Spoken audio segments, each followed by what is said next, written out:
깊은 산속 옹달샘 누가 와서 먹나요? 어렸을 때 참 많이 불렀던 예쁜 동요입니다. 새벽에 토끼가 눈 비비고 일어나 세수하러 왔다가 뭐만 하고 가죠? 물만 먹고 가지요. 옛날엔 참 예쁘게 불렀던 것 같은데 다시 부르려니 힘든 것 같습니다. 세수하러 왔다가 물만 먹고 가죠. 그런데 사실 토끼만 그런 것은 아닌 것 같습니다. 우리도 이런 경우가 참 많이 있습니다. 분명히 부엌에 뭐 가지러 갔는데 뭐하러 왔는지 기억이 나지 않는 경우가 참 많이 있습니다. 분명히 세수하러 갔는데 물만 먹고 오는 경우, 그릇 사러 갔는데 떡볶이만 먹고 오는 경우도 있고요. 학용품 사러 갔는데 장난감만 사고 오는 경우도 있습니다. 분명히 남편 옷 사러 갔는데 내 옷만 잔뜩 사서 오는 경우도 있고요. 분명히 경차 사러 갔는데 3000cc 중형차 끌고 오는 경우도 있다는 것입니다. 저도 설교를 준비하다 보면 이런 경우가 많이 있습니다. 분명히 설교 준비를 하기 위해서 컴퓨터를 켭니다. 하지만 컴퓨터를 켜고 인터넷을 딱 누르는 순간 자극적인 제목, 흥미로운 제목이 저의 눈을 끌기 시작을 합니다. 누구와 누구 15살 차 핑크빛. 어머나, 결혼 10년 만에 결국에는 드라마 하차하더니 안타까운 근황, 방송에 잘 안 보이더니 세상에 충격, 경악, 멘붕, 발칵, 숨막히는 어쩌나 결국이라는 제목들이 우리를 낚시해 갑니다. 세상은 이처럼 끊임없이 우리의 시선을 빼앗아 갑니다. 그리고 우리는 너무나 쉽게 시선을 내어줍니다. 버스를 타도, 길을 걸어갈 때도, 누구와 카페에서 만나도, 또 때로는 이 예배 시간 중에도 자극적인 기사, 화려한 화면, 재미있는 영상, 짧은 쇼츠, 선정적인 장면, 우리의 시선을 빼앗기다 보니 진짜 봐야 할 것을 못 볼 때가 많이 있습니다. 아이들을 뒤에 태우고 가다 보면 가끔 정말 예쁜 주변 풍경을 만나게 됩니다. 저 풍경을 좀 봤으면, 우리 애들이 하나님이 만들어주신 저 자연 만물을 보며 좀 행복해 했으면 좋겠는데 여전히 거기에 빠져서 주변은 절대 보지 않습니다. 진짜 봐야 할 하나님이 만들어주신 자연 만물 보지 못합니다. 진짜 눈 맞춰야 될 소중한 가족과 눈 맞춤을 못합니다. 진짜 만나고 경험해야 될 예수님을 못 볼 때가 많이 있다는 것입니다. 11절의 말씀을 같이 한번 읽어보겠습니다. 11절입니다. 나은 사람이 베드로와 요한을 붙잡으니 모든 백성이 크게 놀라며 달려 나아가 솔로몬의 행각이라 불리우는 행각에 모이거늘. 오늘 우리가 읽은 11절부터의 본문 앞에 보게 되면 3장 1절부터 우리의 눈을 사로잡는 한 사건이 나오고 있습니다. 그것은 나면서부터 걷지 못하던 한 사람이 자리에서 일어나 걷고 뛰며 하나님을 찬양하는 놀라운 사건이 나오고 있습니다. 사람들은 그를 매일 들어서 사람들이 가장 많이 오고 가는 미문 앞에다 갖다 앉혀 놓았습니다. 그는 날마다 그 자리에 앉아서 지나가는 사람들이 던져주는 것을 먹고 살아가던 사람입니다. 오늘도 마찬가지입니다. 사람들은 그를 미문 앞에 갖다가 앉혀 놓았습니다. 그런데 그 시각 오후 3시, 베드로와 요한은 성전에 기도하러 올라갑니다. 그런데 지금까지 베드로와 요한 눈에 단 한 번도 들어오지 않았던 그 사람이 눈에 들어오기 시작을 합니다. 미문에 앉아 구걸하던 그 한 사람, 그때 베드로는 그에게 다가가 이렇게 외칩니다. 은과 금은 내게 없거니와 내게 있는 이것을 내게 주느니 나사렛 예수 그리스도의 이름으로 일어나 걸으라. 그러자 미문에 앉아있던 그 사람이 일어나 걷습니다. 뛰어서서 걸으며 베드로와 요한과 함께 성전으로 들어가면서 걷기도 하고 뛰기도 하며 하나님을 찬송합니다. 얼마나 놀라운 일인가요? 얼마나 꿈만 같은 일일까요? 그런데 이 일은 나면서 한 번도 걸어보지 못한 본인에게도 너무나 놀랍고 행복한 일이었지만 그 장면을 본 사람, 그 장면을 들은 사람까지도 너무나 놀랍고도 놀라운 일이었다는 것입니다. 10절, 11절. 그가 본래 성전 미문에 앉아 구걸하던 사람인 줄 알고 그에게 일어난 일로 인하여 심히 놀랍게 여기며 놀라니라. 사람들이 다 놀랍게 여기며 놀랍니다. 나은 사람이 베드로와 요한을 붙잡으니 모든 백성이 크게 놀라며 달려나아가 솔로몬의 행각이라 불리우는 행각에 모이거늘. 우리라면 안 놀랄까요?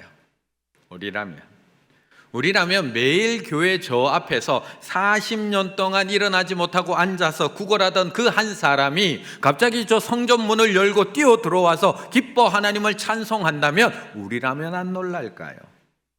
우리라면 매주 휠체어를 타고 오시는 우리 성도님께서 제일 뒤에서 예배드린 그 성도님이 다음 주에 갑자기 자리에서 일어나 성큼성큼 계단을 올라오더니 제일 앞에 나와서 하나님을 찬양하고 예배한다면 우리는 놀라지 않을까요?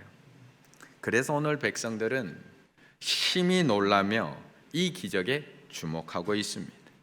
모든 백성들이 베드로와 요한을 주목하여 보면서 솔로몬 행각에 모여들고 있습니다. 몇 달 전에 제가 예전에 섬기던 교회 권사님께서 저에게 문자 한 통을 보내셨습니다. 문자 내용이 이런 거였습니다. 서땡땡 목사님이란 분을 아시나요, 목사님? 서땡땡 목사님이라는 분을 아시나요? 충주 근처에서 어떤 영성센터를 하시는 분이라서 저한테 물었던 것 같습니다. 사실 저는 그분을 잘 모르던 분이라서 인터넷 검색으로 확인했습니다. 그랬더니 유튜브에 많은 영상이 올라와 있습니다. 이분의 사역이 특히 성령 사역이라는 이름이 붙어있던 사역이기 때문에 참 많은 영상들이 올라와 있었습니다. 충주뿐만 아니라 서울, 천안, 부산, 대전, 광주, 그리고 이 충주에 영성센터, 영성기도원을 만들어 놓고 사역하고 계십니다.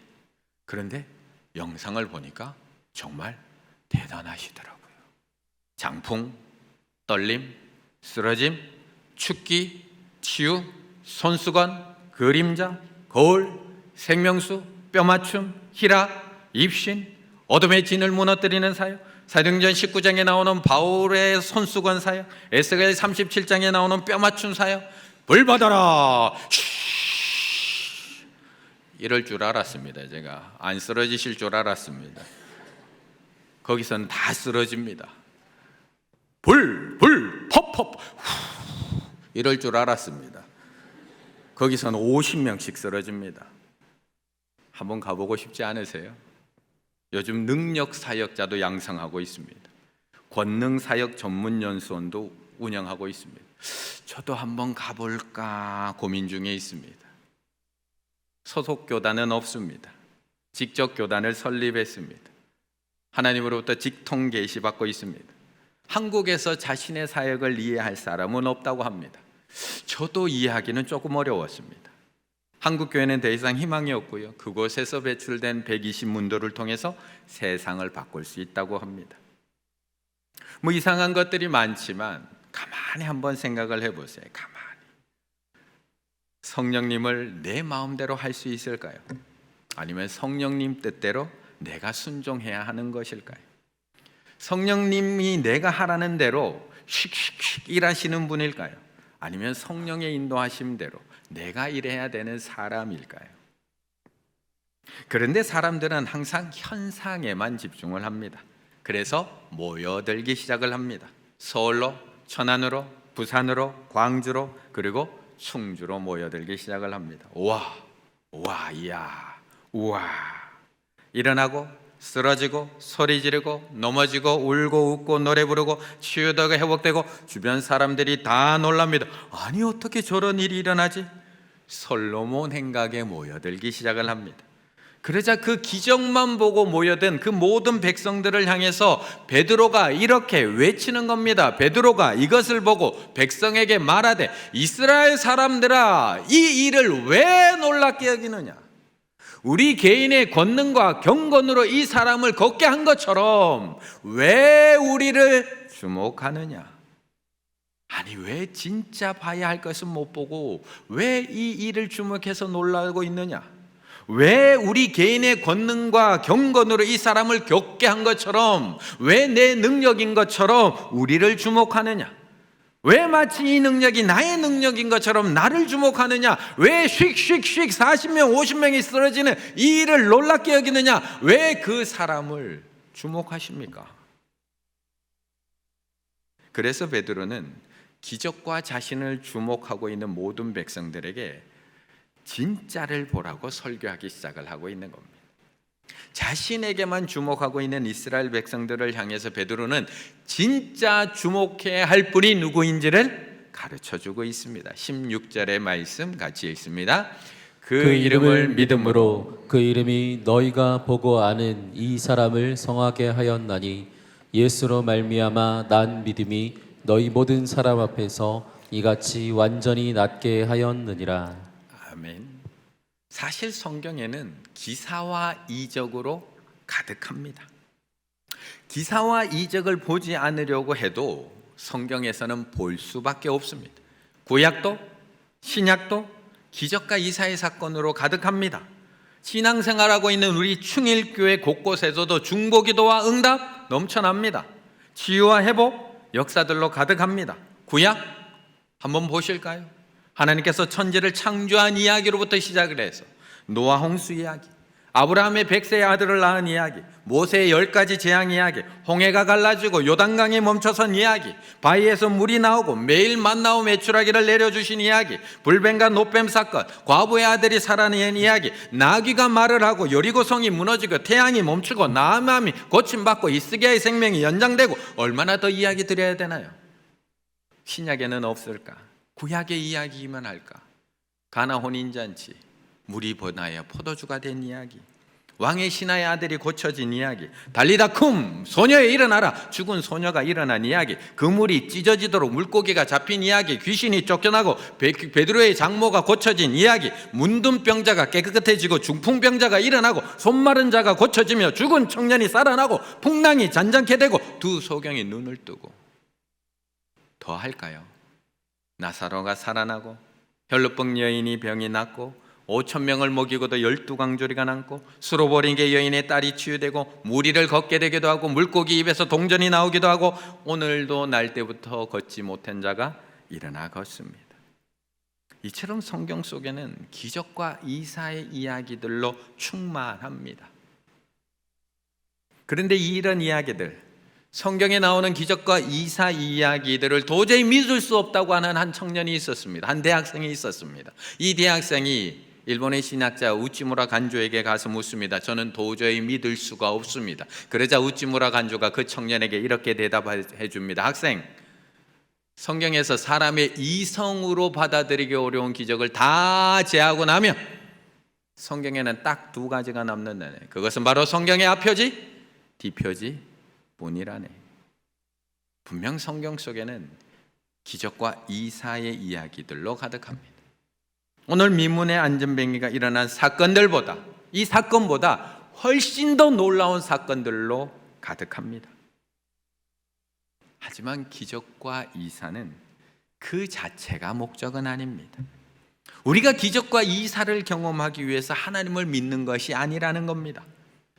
그런데 하나님께서 이 성경 안에 그 기적과 이사의 이야기를 가득 담아서 우리에게 주신 이유가 무엇일까요? 왜 필요 없는데 그것을 가득 담아 주신 걸까? 그것을 성경 안에 가득 담아 주신 이유는 그것을 통해서 하나님이 누구인지를 우리에게 보여주시기 위함입니다. 기적과 이사를 통해서 하나님이 어떤 분인지, 하나님이 어떤 능력을 갖고 계신 분인지, 하나님이 어떤 사랑을 가지고 오늘도 나를 인도해 가고 계시는지를 알게 하시고 보여주기 위해서 그 이야기들을 가득 담아 놓았다는 겁니다. 너희는 가만히 있어 주가 하나님 되말지어다. 왜 하나님께서 그 홍해 앞에서 이스라엘 백성들에게 너희는 가만히 있어, 내가 홍해 갈라서 너희 건너게 해줄게, 왜 가만히 있으라고 했나요? 기적과 이사가 목적인가요? 아니면 그 일을 통해서 우리의 앞길을 여시는 분은 하나님이시구나, 하나님은 만물을 다스리시는 분이구나, 하나님은 이 길을 열어서 우리를 살리시는 생명의 주관자시구나, 이걸 알게 하기 위함인 걸까요? 그렇다면 예수님이 신약에서 보여주신 기적과 이사, 무엇을 위해서 보여주신 걸까요? 하나님이 성경에 예수님이 행한 이 수많은 기적과 이사를 기록해 놓은 이유도 예수님이 하나님의 아들이라는 것을 알게 하기 위함입니다. 예수님이 그 폭풍까지도 다스리시는 하나님이라는 것을 알게 하기 위함입니다. 예수님이 물을 포도주로 변화시키듯이 우리를 죽음의 사망의 자녀에서 생명의 자녀로 변화시킬 수 있는 분이라는 것을 보여주기 위함입니다. 예수님이 죄로 죽을 수밖에 없는 우리를 살리기 위해서 이 땅에 오신 구원자이심을 알게 하고 보여주기 위해서 그것을 담아 놓으셨다는 겁니다. 그래서 요한복음 20장에 이렇게 말씀합니다. 예수께서 제자들 앞에서 이 책에 기록되지 아니한 다른 표적들도 많이 행하였으나 오직 이것을 기록함은 너희로 예수께서 하나님의 아들 그리스도이심을 믿게 하려 하며 또 너희로 믿고 그 이름을 힘입어 생명을 얻게 하려 함이니라. 그런데 사람들은 계속해서 표적만 보여달라고 조릅니다. 예수님께 주목하는 것이 아니라 예수님이 보여주시는 기사와 이적에만 주목합니다. 그래서 오늘 베드로는 기적과 이사에 주목하고 있는, 놀라고 있는 모든 이스라엘 백성들에게 너희가 진짜 주목하고 너희가 진짜 붙들어야 할 분이 누구인지를 설교하고 있는 겁니다. 16절, 그 이름을 믿음으로, 그 이름이 너희가 보고하는 이 사람, 이 미문에 앉았던 이 안진뱅이를 성하게 하였나니 예수로 말미암아 난 믿음이 너희 모든 사람 앞에서 이같이 그를 완전히 낫게 하였느니라. 베드로는 13절부터 시작해서 그 이 기적과 이사를 보기 위해 몰려온 백성들에게 기적과 이야기에 대해서는, 이적에 대해서는 이야기하지 않습니다. 13절부터는 오직 예수 그리스도에 대해서만 증거하기 시작을 합니다. 13절에서 15절은 예수님을 보내신 분이 하나님이시라는 것, 우리 조상의 하나님이 예수님을 우리에게 보내셨다는 것, 그런데 너희가 우리에게 보내신 그 예수님을 죽였다는 것.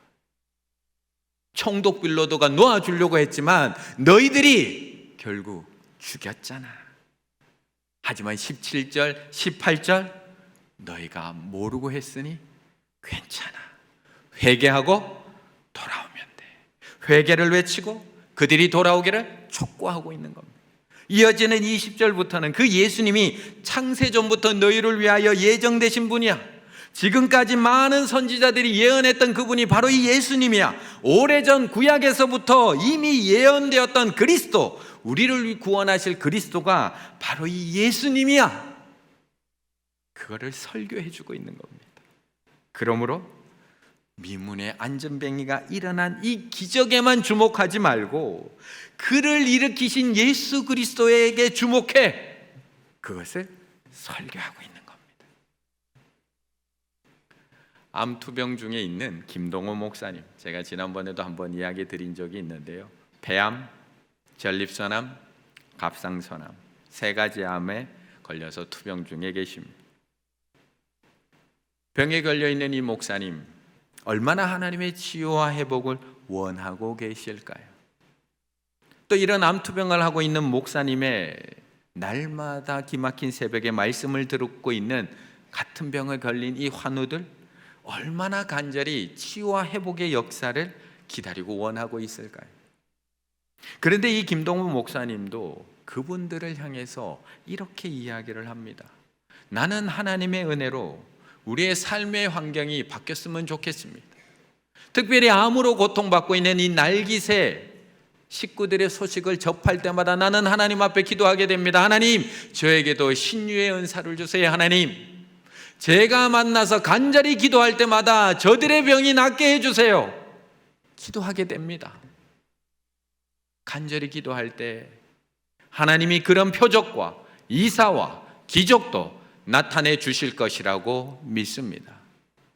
그러나 이것은 우리의 두 번째 목적이면 좋겠습니다. 예수를 믿고 암에서 치유함을 받고 고통의 노연함을 받는 것은 두 두 번째였으면 좋겠습니다. 첫 번째는 새 사람이 되는 것, 거듭나는 것, 성령으로 변화되어 딴 사람이 되는 것, 세상 사람과 딴 길을 걷는 사람, 세상에서 세상 사람과 딴 방식으로 살아가는 사람, 이것이 우리가 추구하는 궁극적인 목적이 되어야 합니다. 예수 그리스도를 구주로 믿는 우리에게 분명히 놀라운 기적과 이사가 나타납니다. 우리가 간절히 기도할 때 하나님의 표적과 기사와 이적 우리에게 보여주십니다. 하지만 하나님이 우리에게 놀라운 이런 기적과 이사를 보여주시는 이유는 그것만 보고 그것만 쫓아가는 것이 아니라 기적과 이사를 통해서 예수 그리스도가 누구인지, 예수님이 어떤 분인지를 정확하게 알고 예수님만 주목하며 살라고 보여주고 계시다는 것입니다. 나를 살리신 예수 그리스도를 주목하라. 나를 새롭게 하신 예수 그리스도를 바라보라. 나를 거듭나게 하신 예수 그리스도를 주목하라. 나를 다시 살리신 예수 그리스도를 바라보고 내가 넘어진 자리에서 나를 다시 이렇게 세우는 그 예수 그리스도를 주목하라. 그때 우리는 진짜 기적을 경험하게 된다는 것입니다. 19절의 말씀 같이 읽습니다. 19절입니다. 그러므로 너희가 회개하고 돌이켜 너희 죄 없이 함을 받으라. 이같이 하면 새롭게 되는 날이 주 앞으로부터 이를 것이요. 아멘. 사도행전 3장 딱 이야기하면 가장 먼저 떠오르는 장면이 미문에 앉아있던 그 사람이 일어나 걷는 장면입니다. 그런데 사도행전 3장은 계속해서 우리에게 우리가 진짜 주목해야 될 분이 누구인지를 계속해서 이야기해 주는 것이 오늘의 본문입니다. 40년 동안 은과 금만 바라보며 주목하며 살았던 미문의 안전뱅이에게 예수 그리스도를 바라보게 만든 사건, 이로 인해서 그는 다시 일어나 새로운 삶을 살아가게 됩니다. 이어지는 오늘 본문은 기적만 주목하고 있는 이스라엘 백성들에게 너희가 진짜 주목해야 될 분이 누구인지를 가르쳐주고 있습니다. 그리고 그들에게 촉구합니다. 너희도 회개하고 믿기만 하면, 너희도 그분께 돌아서기만 하면, 너희도 미분의 안전뱅이처럼 예수 그리스도께 주목하기만 하면 너희도 다시 일어날 수 있어, 다시 새로운 삶을 살 수 있어. 베드로가 설교하고 있는 것입니다. 그렇다면 오늘 본문에 나오고 있는 진짜 기적은 무엇일까요? 미문의 안전뱅이가 일어나서 걸은 것, 그것이 진짜 기적일까요? 아니면 하나님의 아들 예수 그리스도가 그 안전뱅이의 삶에 찾아가신 것이 진짜 기적일까요? 40평생 단 한 번도 걸어보지 못한 이 믿음의 안전뱅이가 뛰어서서 일어난 것이 기적일까요? 아니면 그의 삶이 예수 그리스도로 말미암아 새로워진 것, 영원한 생명을 얻은 것이 진짜 기적일까요? 사람들은 사도행전 3장을 보면 가장 먼저 떠올리는 것이 벌떡 일어선 안전뱅이 사건입니다. 사도행전 3장을 읽으면서 관심의 초점은 우리는 언제나 1절부터 9절까지 나오는 안전뱅이에게 집중이 됩니다. 그러나 솔로몬 행각에서 지금 설교하고 있는 베드로는 그 안전뱅이에게 더 이상 관심이 없습니다. 그의 관심은 오직 예수 그리스도 뿐입니다. 안전뱅이가 일어나 걸었다는 것이 기적이 아니라 그 보잘것없는 안전뱅이의 삶 속에, 그 보잘것없는 이름도 나와 있지 않은 그 안전뱅이의 삶 속에 예수 그리스도께서 찾아가시고 임하셨다는 것이 기적입니다. 예수 그리스도 안에서만 하나님의 영원한 숨결을 회복함으로 그 인생이 정령 새로워질 수 있기 때문입니다. 베드로는 이 놀라운 기적을 먼저 경험한 사람입니다. 갈릴리에서 물고기 잡고 있던 자신을 찾아오신 예수님을 먼저 경험한 베드로. 예수님이 찾아왔을 때 베드로는 그물이 찢어질 정도로 많은 물고기를 잡는 기적을 경험하게 됩니다. 하지만 그것이 기적이었을까요? 아니면 하나님의 아들 예수 그리스도가 갈릴리에 있는 한 어부를 찾아오신 것이 진짜 기적이었을까요? 예수님을 3번이나 부인하고 갈릴리로 도망가서 다시 물고기 잡고 있던 베드로, 그때도 예수님은 그를 또 찾아가십니다. 그리고 똑같이 그때도 베드로는 그물을 들 수 없을 정도로 물고기를 많이 잡는 놀라운 기적을 경험합니다.